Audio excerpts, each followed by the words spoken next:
我第一次坐火车，风驰电掣；我第一次坐轮船，小伙伴都吓哭了；我第一次坐飞机，空服人员都叫你首长。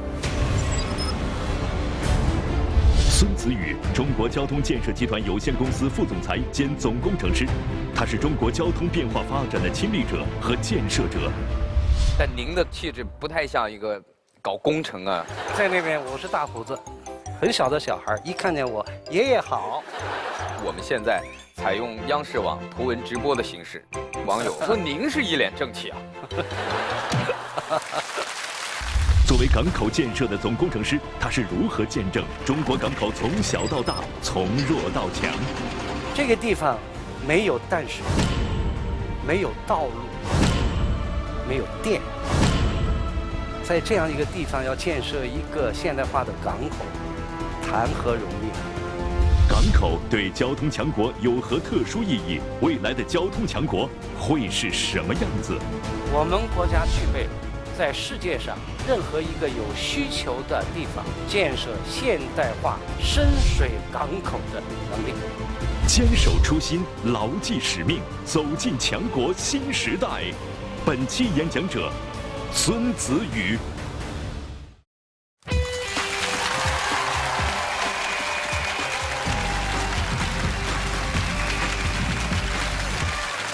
欢迎收看中国电视荧屏上首档电视青年公开课开讲了，我是主持人撒贝宁，欢迎各位。气血足讲得棒，感谢云南白药气血康口碑对本节目的大力支持。您现在收看的是我们强国使命系列的第3期，而且今天这一期开讲了，也是我们2018年开播的第1期开讲了。我们从现在开始都会通过央视网进行现场图文直播，所有的网友可以在央视网开讲了专区参与我们节目互动。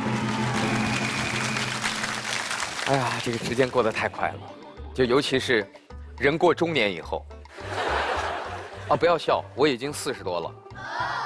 我还记得我上大学的时候，1994年，很遥远吧？1994年坐火车从武汉到北京要12个小时。每当赶到运输高峰期的时候，大部分都是站票，而且好像都是晚上的车。但是我想，从艰苦到今天的便利，并不是一天就成就的，这背后有无数的人付出了努力和巨大的代价。今天来到现场为我们开讲的，就是一位交通行业的亲历者，甚至可以说是一位引领者。让我们掌声有请本期开讲嘉宾，中国交通建设集团有限公司副总裁兼总工程师孙子宇先生，有请。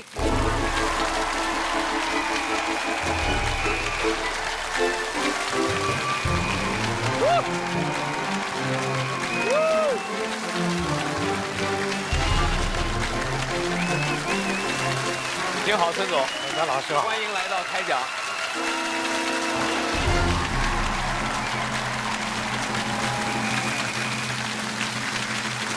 谢谢各位，各位请坐，请坐。你刚才提到你是94年上大学，我83年大学毕业参加工作。那我跟您可能刚好差一轮，我76年生人，我是62年，哦，差14岁，一轮多。按说您应该叫我叔叔，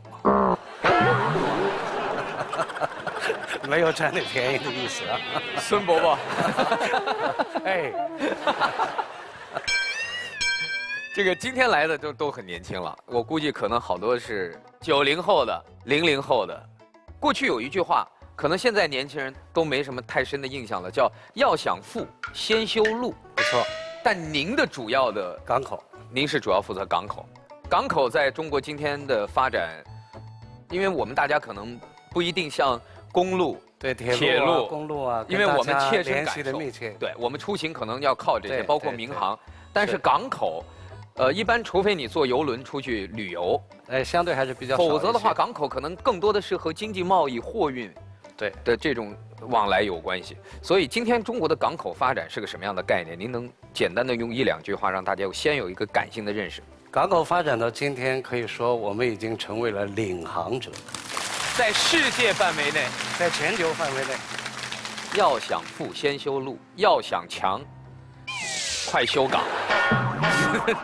包括最近大家看到有一个港口在我们的朋友圈里被刷屏了，叫洋山港，是吧？洋山港4期是目前世界上最先进的、规模最大的全自动化集装箱码头。没有人是吧？它被称为叫魔鬼码头。为什么叫魔鬼码头啊？就是港口作业的时候，码头上一个人也没有，高度的智能化。也就是说，从集装箱从船上吊装下来，放到这个转运系统上，再进入物流，再进入到堆场。堆场，哦，就是堆放集装箱的地方。哦，他们直接，又撞上了。哦，这是不可能的。它通常一个成熟的技术用到实力，它是经过了千万次的验证的。它实际上它的操作它是有人监控的，因为它会有一些指标的显示。如果它超出这个范围之外，它是有报警，系统会有警示。另外呢，它会有多套系统，就像我们的电力都是双回路，所以这些现在都有很好的技术解决了，并且它的设计、建造，包括成套的装备，全部都是拥有我们自主知识产权。太厉害了！看完了这个洋山港4期全自动码头，我估计很多年轻人说，应该的呀，很正常啊。今天我们这快递都开始用无人机送了，所以真的，你们是生活在一个前所未有的好时代里。而所有的这一切究竟是怎么来的？未来我们又将走向何方？今天我们就把讲台留给孙总，让孙总在这里给我们开讲。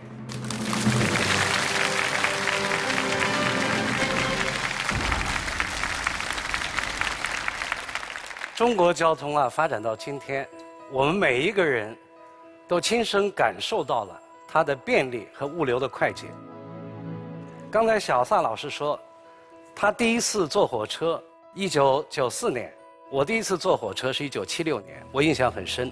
我是从烟台，也就是我的家乡，坐火车到上海，1200公里，要花接近30个小时的时间。当时的火车最高时速也就能开到每小时60公里，已经被形容为叫风驰电掣了。那么现在的高铁350公里，是不是就是5倍的风驰电掣？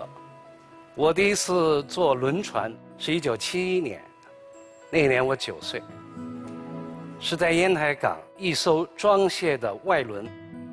什么是外轮呢？就是外国的轮船，简称外轮。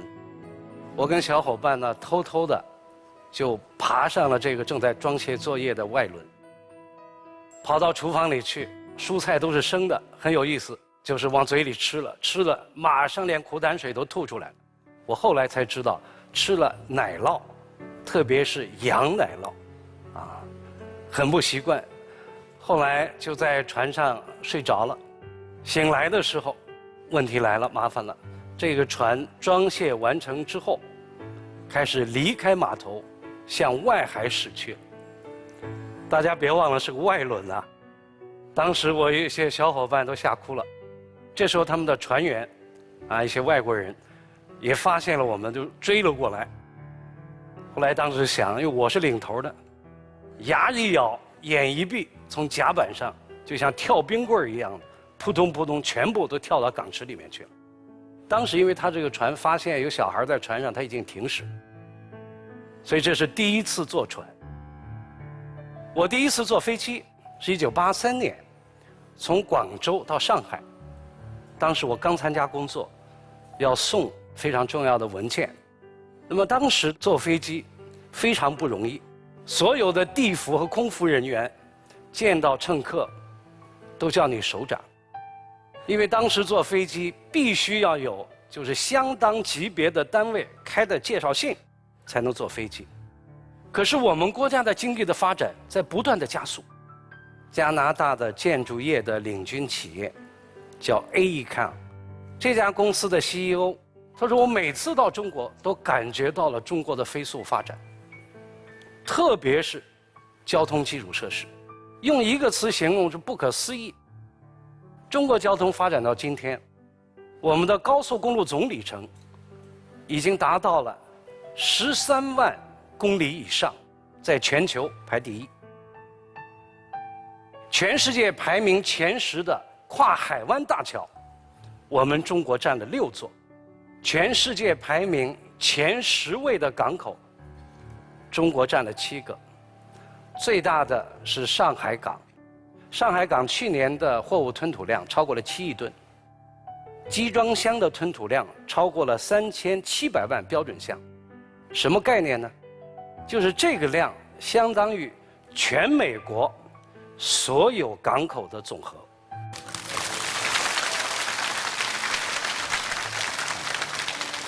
我们国家现在是全世界第1贸易大国，国际贸易80%以上通过水运，特别是海运完成的。海运离不开港口。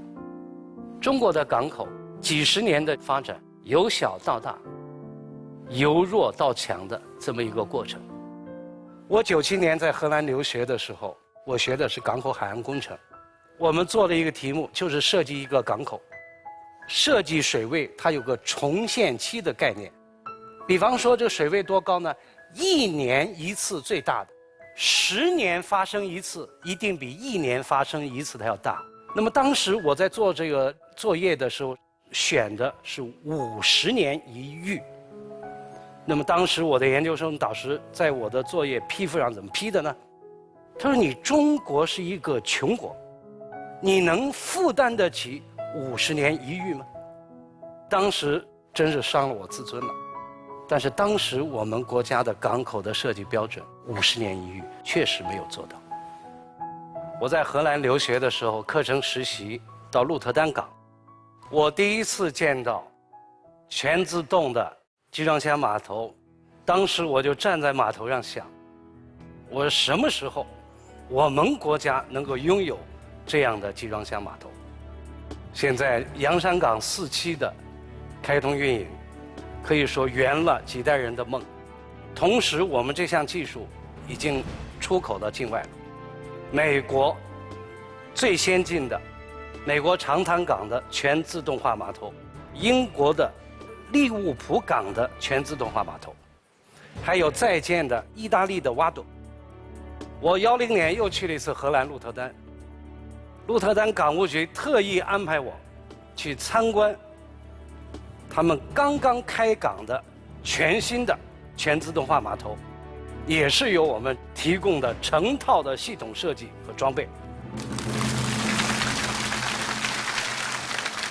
我们国家港口发展很有意思，不同的时期恰恰吻合上了自主创新的3种模式。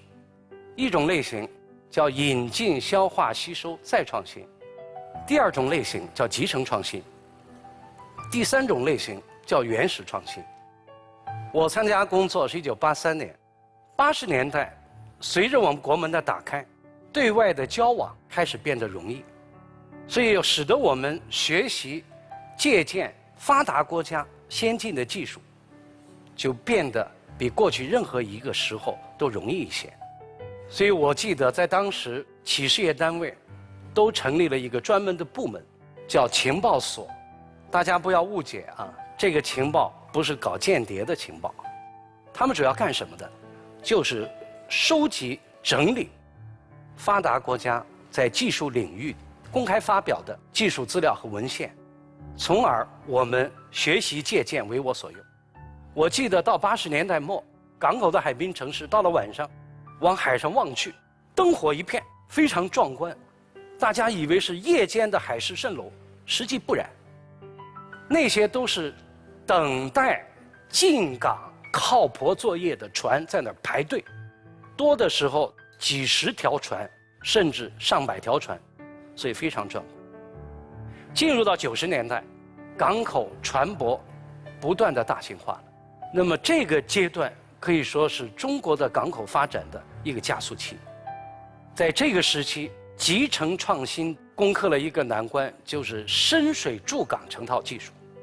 进入新世纪以后，我们国家可以用的优良的天然的岸线，能用的基本都用了。学习借鉴发达国家的先进的经验，能学的，我们基本也都学来了。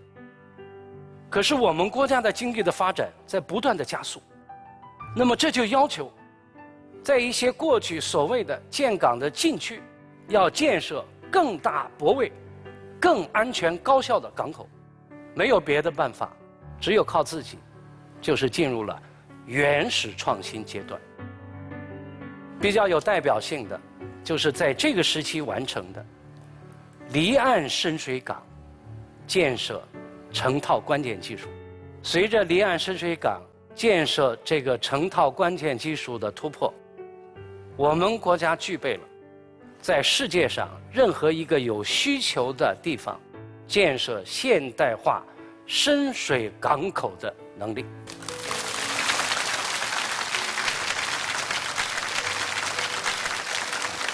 港口如何来改变一个地方经济发展？我举个例子，巴基斯坦的瓜纳尔港，过去许多发达国家到那儿去考察，做了不少的方案，结果始终是纸上谈兵。巴基斯坦的自然地理生态和我们国家不太一样，北部呢郁郁葱葱，风景优美，越靠海，植被越少。瓜纳尔港是完全意义上的沙漠，这个地方没有淡水，没有道路，没有电，在这样一个地方要建设一个现代化的港口，谈何容易啊！所以发达国家去了一看，哎，你这地方干嘛要建港啊？你发展卡拉奇、卡西姆港好了。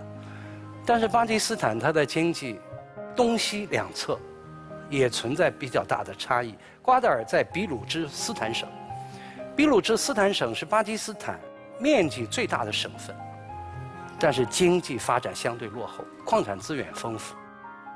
而卡拉奇在巴基斯坦的东部，经济比较发达，所以当时巴基斯坦就为了西部大开发，那么要想富先修路嘛，所以要修路。修了路干什么？你要开展贸易，你必然要带来沿海的城市要修港口，所以当时两国政府基于中巴之间全天候的友谊，从这个角度达成政府间的共识，就是由中国来帮助巴基斯坦，花了3年时间把这个港口建成。交通强国，中国港中国路，一方面它的意义就是还是要想富先修路，这个路是代表的交通，就是出行更加便捷、更加快捷、更加人性化，大家感觉更舒服。还有一个，要向世界贡献中国的智慧和中国的创造。假如你不强，你说你要走出去，人家谁服你啊？从我们的中国的标准走出去，到开始在港口工程领域，我们主导编制国际标准。可以说，在港口工程这个领域，我们已经成为领航者、领跑者了。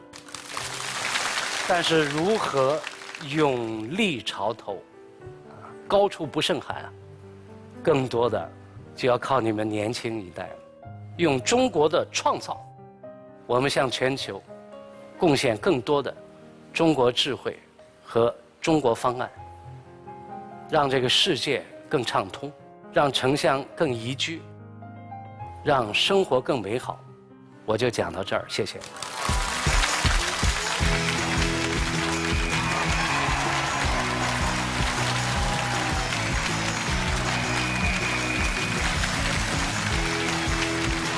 谢谢孙总，谢谢您。气血足讲得棒，云南白药气血康口服液邀请您继续关注开讲了。谢谢各位，请坐。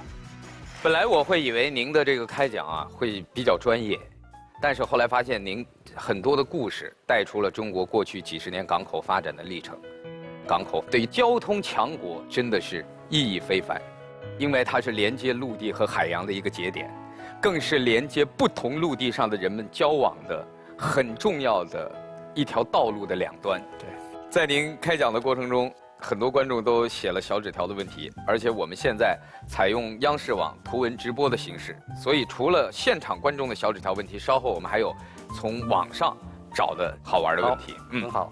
第一个问题，港口工程对海洋生态是否会有破坏？如何保持港口高速发展的时候环境不受影响？这个在过去建港，就是70年代，包括80年代，实事求是的讲，确实有影响，因为那会儿的技术水平没有达到。现在呢，作为一个港口的建设，其中要过一关，就是生态保护关，就是你必须有足够的科学的证明，你的港口的工程的建设是不能够对已有的海洋生态带来任何形式的破坏的，否则的话是一票否决。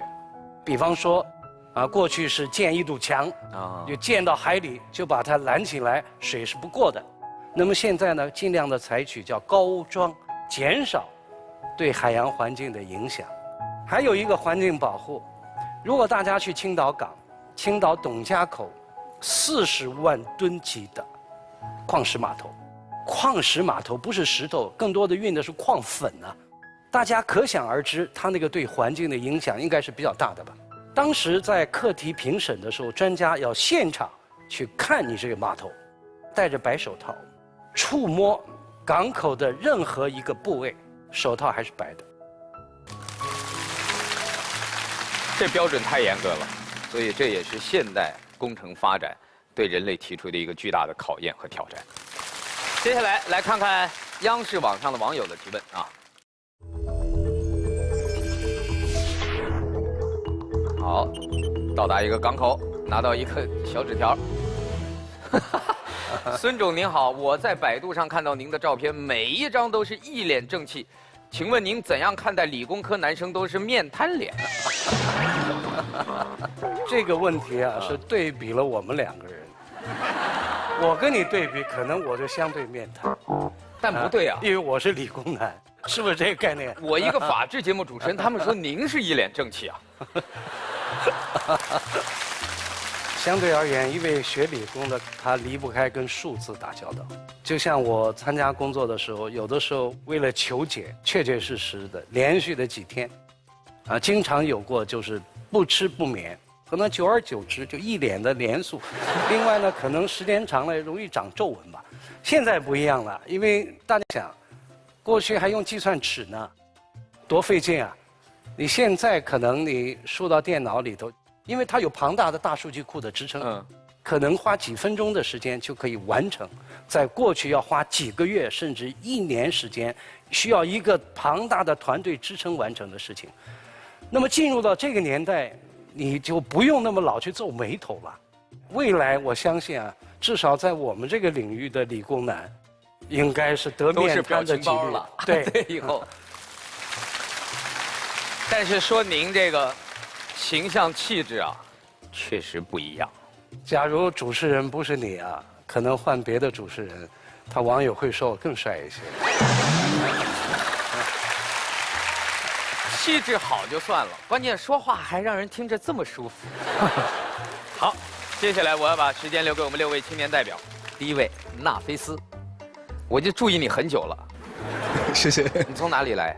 大家好，我是从巴基斯坦来的。啊，我今天钱包里边有一个巴基斯坦的5路比的一个纸币，然后下边印着瓜德尔港的照片。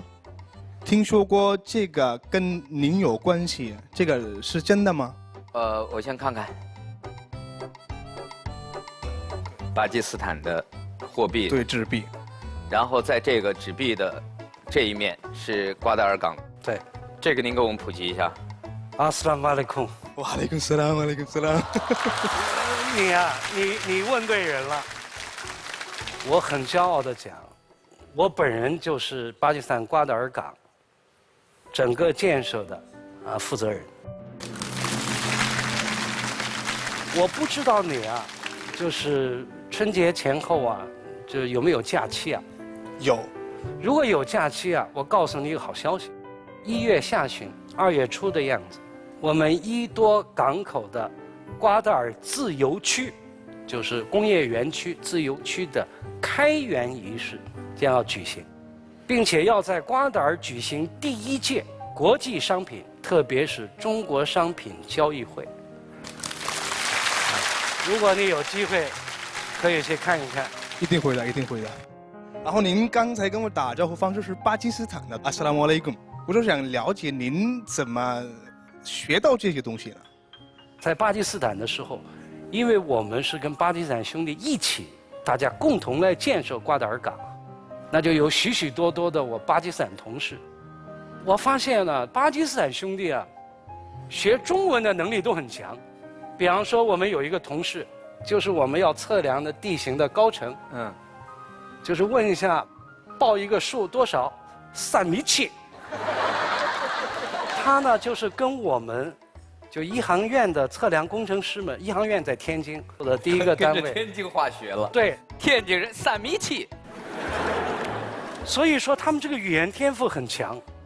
我的好多其他的同事也会说非常乌尔都语，但是很不好意思，我这个人呢语言天赋没有，我也只能说个你好，然后舒克利尔，就是谢谢，还会说中巴友谊金的吧。哇，中巴友谊什么？中巴友谊万岁，金的吧。金的吧，万岁。哦，因为我也是在北京，算是国外，虽然我没有什么陌生感，大家对我们特别的好，尤其是因为我们巴基斯坦人特别受欢迎。为了融入中国，我是专门学了相声，然后，然后那个听出来了，只是您在巴基斯坦的时候，您待的时间也不短吧？然后您在那段时间以内，您采用了些什么样的方法来融入巴基斯坦和巴基斯坦的文化？第一个呢，留胡子。哦，因为在巴基斯坦，他们对成年男人呢，大部分都留胡子。对，他看一个没有胡子的人，就像我们看一个有胡子的人的感觉。觉得好奇。所以在那边我是大胡子。啊！结果我02年回来休假的时候，我40岁啊，我上楼碰到一个小孩儿，很小的小孩儿，一看见我，爷爷好。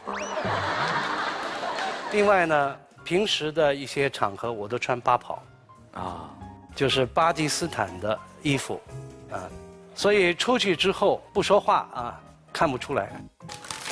厉害。所以很多场合下，为了不露馅儿，孙总只是笑，哈哈哈。还有一个关于工程这些方面上的问题，这个自动装卸这个系统，我们有没有希望可以把这个技术带到瓜德尔港？未来的发展是一定有这机会的，因为自动化码头通常啊，它是在劳动力成本比较高，同时对效率要求很高，它的集装箱的吞吐量很大的港口，它比较合适。现在呢，瓜德尔处理集装箱，我们叫多用途门机，它集装箱的箱量还不是很多，有集装箱，它也有件杂货，就是没有装在箱子里的货物，散货。所以这个吊机它必须多功能，就集装箱到了也可以，化肥到了，粮食来了，钢材来了，它同样都要实用。所以我们在巴基斯坦现在这个一期是考虑的多用途。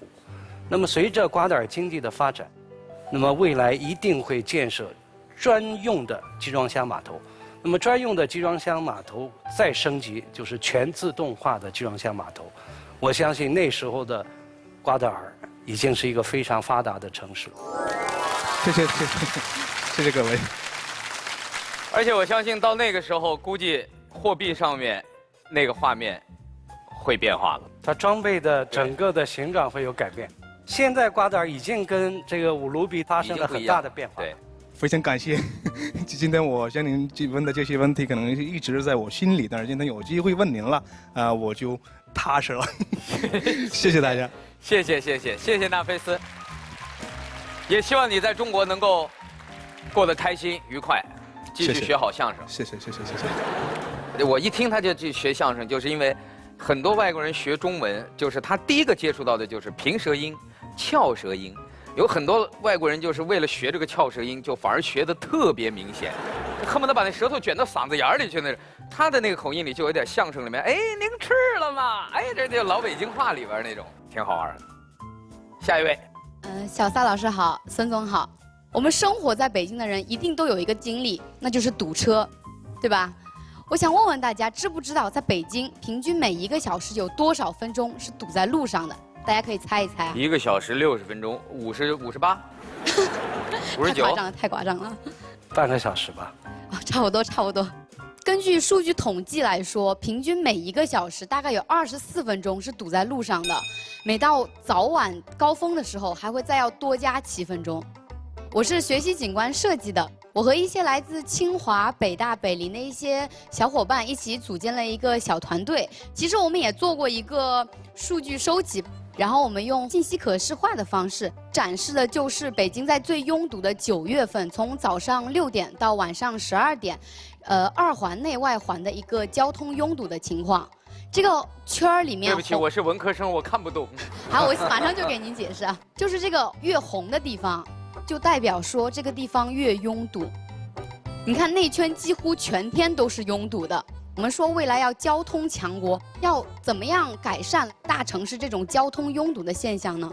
不光是中国，现在到国际上一些大都市啊，包括纽约啊、东京啊、巴黎啊、伦敦啊，上下班的高峰期都差不多。我上学的时候学英语，说美国是汽车轮子上的国家，那么现在我们中国啊，它汽车无论是汽车的生产和消费都是全球第1了，达到了2900万辆了。因为我们历史上错过了第1次工业革命、第2次工业革命，所以他对这个机器时代，特别是汽车在城市规划的理念里面，没有考虑。中国所有的城市一个通病，就是城市道路占城区面积的比例，跟发达国家的城市比，我们小得多。但是如果现在你比方说北京，我增加城市道路占城市的比例，那么你可能要大量的拆掉一些建筑，甚至古建筑，这又是非常可惜的。所以根本的缓解很简单，别开车了，啊，坐公共交通工具。另外还有啊，就大家在拥堵呢，就平常心，堵的时候听听音乐，听听音乐放松放松，在确保安全的前提下，看一看车外的风景。还有一个，多发展卫星车，就是把它拉开。你不是一圈一圈的，不是有个歌吗？什么5环的外面叫6环，5环的里面叫4环吗？啊，5环，对。现在这歌已经唱到7环了。再这样的发展，已经不适应，就是将来的发展的趋势，就是从功能设计，更多的向人本设计，就更加人性化。包括你交通也是，更加的出行的方便。这次我去多伦多呢，感受了一下它地下通道。多伦多很冷啊，我12月中旬在那已经零下15度了，但是它下面有累计25公里长的地下的通道，把地铁车站和所有的主要的建筑物、购物中心、学校全部连在一起，就完全的人你可以不上路面。因为外面冷嘛，完全在下面。但是我这次去加拿大另外一个城市叫卡尔加里，加尔加里，哎，它是另外一个角度。它这个城市的中心区有15公里长的廊桥，它把这些主要的建筑物全部连通在一起。我特意去走了一下，确确实实四通八达。那么这个就是在老城改造的时候，好多一些还是值得我们学习和借鉴的。但任何学习借鉴呢，都要符合当地的，就是我们自身的一些实际情况。谢谢孙总，谢谢。下一位，小撒老师好，你好啊，孙总好。孙总作为咱们这个一线的工程师，您所了解到的咱们国内最难修的一条公路是哪里？最难的路，现在在建的应该是青藏高速公路。青藏铁路就是有一个歌啊，韩红唱的歌叫《天路》，多么的困难，因为走火车它是在轨道上行驶，那么相对的路基窄，但是你公路双向至少是4车道吧，所以它的路基的宽度就远大于铁路。另外，在青藏高原呢，它有接近上千公里的叫多年冻土，表层呢，阳光出来的时候，暖和的时候，它又会融化，就是像橡皮土一样。通常的材料在那种高寒高海拔地区可能就不行了，这是目前最难的，因为这个也是世界任何一个国家它没有碰到这种情况。我们中交集团有一个国家的，就是在汉区道路，国家的重点实验室，最早的实验是从50年代开始研究，几代人，他们可能整个的青春参加工作就在青藏高原，他有现场的实验站，一直到退休，所以积累了几十年的资料，现在不断的取得一些进展，可以说发展到今天呢，基本上从技术上，不能保证它没有问题，就出现问题之后，你怎么快速的养护？与其你等彻底解决了，我技术成熟了，我再来修，可能经济发展也不允许，还有我们的国防建设，现在就要求你必须有一个快速的养护的技术。一旦建成，也会是震惊世界的一个工程奇迹。我在这儿听到你讲青藏高速这块儿，特别兴奋。我所了解到的一个国内最难修的一条公路，就是我们这个墨脱公路，在西藏最后一个通公路的。啊，我的家乡就是墨脱。这是你老家吗？啊，这个就是我老家，我们经常走的一条道。这个是墨脱县和波密县之间的公路，目前通的只有这一条。这是现在通车以后。啊，对对。但也还有一些部分的路段经常会出现一些山洪啊，或者是泥石流，这个泥石流啊，每年都有。所以就像您说的，快速养护，我理解为这是你对我们提出的要求。这条路的设计是由我们中交2公院做的，他们花了相当长的时间，包括甚至付出生命，去测量、去勘察，然后设计完成了。现在就是进入到建设，因为你从这张图片上你可以看出它的自然环境条件是非常的恶劣的，但是这个已经纳入计划了，就是升级改造，但是要通高速公路，可能还需要一定的时间。另外呢，我倒不觉得在一些地方一定要通高速公路，你多一些弯道，像刚才那张图片一样，慢一点开车，开车的过程中看一看大好河山，是不是很好啊？我发现了孙总啊，就交通人这一点很厉害，就是在修不了高速公路的地方，他告诉你慢一点，看看风景多好。所以这得一点一点来啊。最近交通工作会刚召开，那么习总书记关于4号农村公路专门做了批示，相信在2020年要全面建成小康社会，所以到你家乡这条路一定能够彻底改变。原来那个地方是步行旅游者的天堂，对，所以在公路通车之前，还有好多步行旅游者说：“赶紧去走一走吧，就最后一个不通公路的线马上就要通车了。”另外一方面，对于当地人来讲，这条公路真的是意义非凡。对，所以现在最大的变化是什么？对老家来讲，就是刚刚小赛老师也讲到了，这个原来是徒步者的天堂。对，很多人进墨脱只能走进去。对，徒步进去。我曾经也当过这个路段上的背夫、向导。向导。我就是假如说咱们这帮人要进墨脱，然后我来背这个包，我给你们带路。那条路上是没有网、没有信号的，就是你没有走过的人，压根儿就走不进去。包括我们以前上学的时候，都是从家里走到这个学校，我们要走1天到2天的样子。钢筋、水泥，所有的物资都需要人和马这些来背进去。对，13年通了这个公路以后就完全不一样了。包括我现在在外面上大学，我们可以坐车回去了。对，我觉得这次机会特别难得来到这儿，然后感谢每一个工程师、每一个武警官兵，给我们修筑了这条路，让我们从以前的这种生活方式改变到现在与现代接轨的这么一个过程当中，谢谢你们，谢谢。扎西德勒，下一位。我来自北京建筑大学，是一名学习交通规划与管理方向的研究生。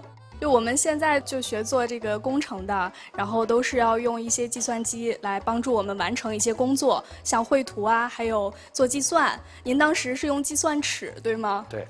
那您绘图的话也是手绘是吗？是。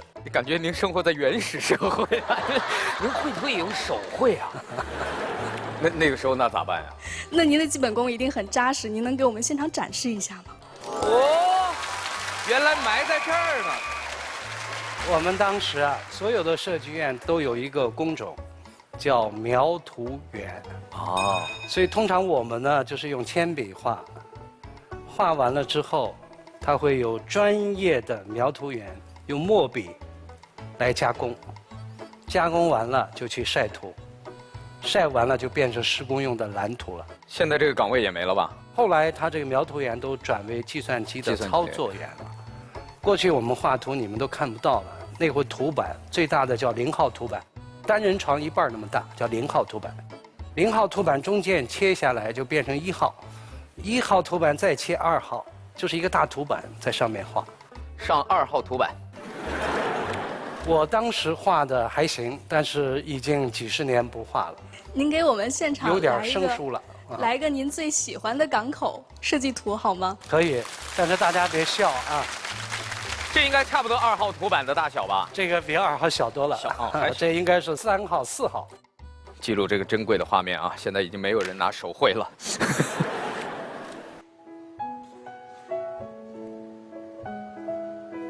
情怀依旧。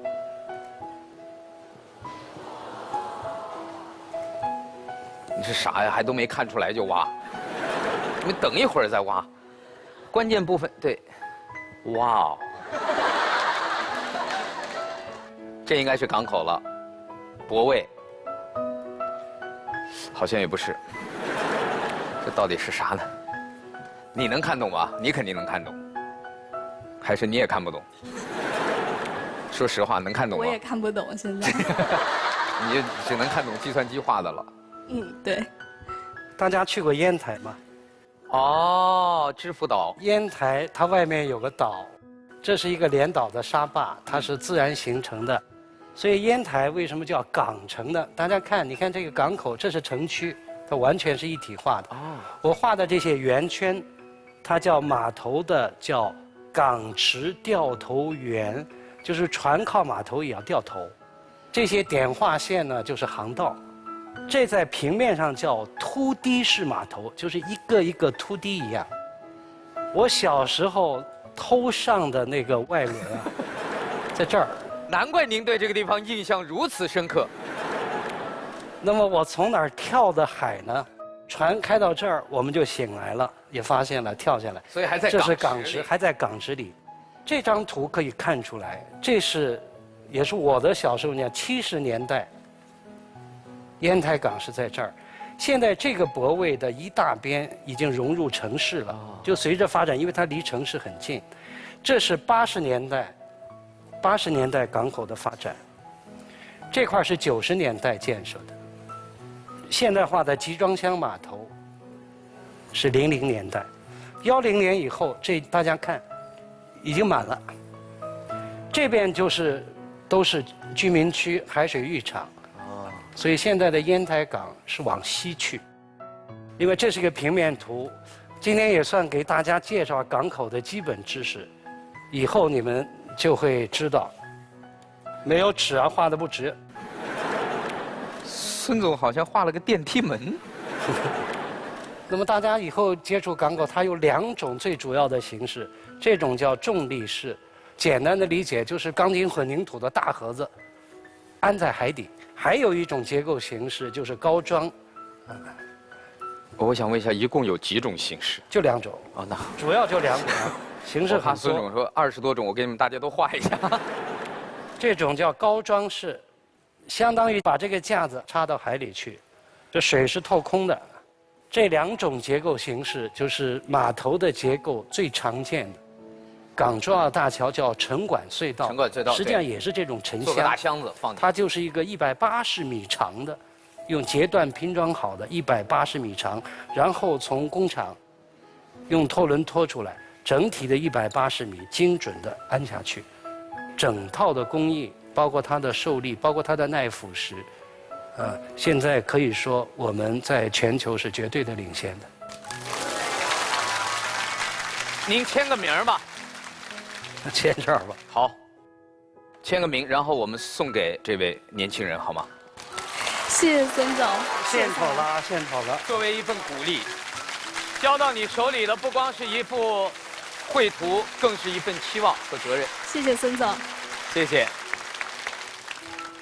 孙总好，你好小撒老师好。因为我是做旅游的自媒体，所以我一年365天，几乎有300天都在全世界各地跑。去年年底的时候，有乘坐一艘游轮，46天，去了南太平洋的将近10个小岛国。像什么巴布亚新几内亚，像所罗门群岛、汤加，还有斐济，在那些很多一般的旅行者都很难到达的那些小岛国，我真的是亲眼所见很多很多的中国的工程。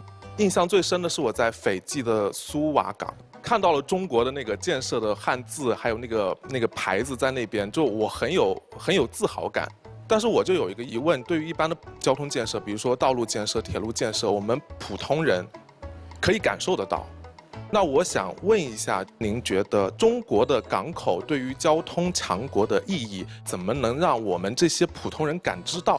因为我觉得，如果不是像我这么专业的旅行者的话，我可能都感受不到。在那儿，对，有中国人修的港口。怎么让大家感受到？一种方式是通过媒体，包括我今天跟大家的分享。那么它这个媒体，它可以快速的到达千家万户的每个人。还有一点我们要学习的，这些工程建完了之后，要留下一个叫博物馆和展示馆。我97年到荷兰，我去了它的疏浚博物馆，不大，就是一个小别墅改的疏浚博物馆。疏浚博物馆的第一张图片，世界机械疏浚历史，给我印象非常深。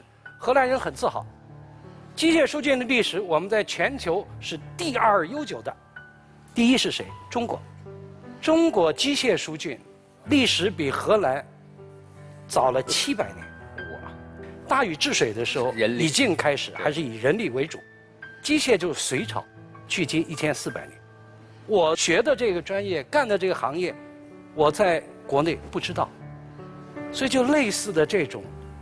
大众知道之后，他就理解了就更加的去关注了。还有一个，就是要向世界贡献中国的智慧和中国的创造。一花独放不是春，百花齐放春满园。这个就是它“一带一路”的价值所在。交通强国，中国港、中国路。假如你不强，你说你要走出去，人家谁服你啊？所以什么是强？就是你没有，我有；你有，我更好。所以包括我们的港口、公路、桥梁、高铁，我们的机场，然后到需要的国家，甚至包括发达国家，帮助他们，和他们一起，也去改变他们的交通，是不是就像我们的愿景一样，让世界更畅通？谢谢孙总，谢谢小撒老师。每一个港口也好，可能修在远在斐济，我们中国自己的国民可能感受不到，说在那么远还有一个咱们中国人修的港口，但是这个港口留在当地，会成为我们对世界的一个共同发展的诚意，我们向世界伸出的友谊的双手。而这样的友谊的纽带建立起来之后，未来在一个全球化的文明的交融和碰撞的过程中，我们会迎来一个更美好的未来。也许不是在今天，但是以后一定看得见。交通强国说起来简单4个字，但是这背后却是无数人的努力和付出。这种努力和付出并没有停止。在座的各位，你们将是下一棒。非常感谢今天孙总来到现场，给我们带来的精彩开讲。下期开讲再见。街头想要自己的路自己走，不给平凡生活和借口，只要给我机会去疯狂。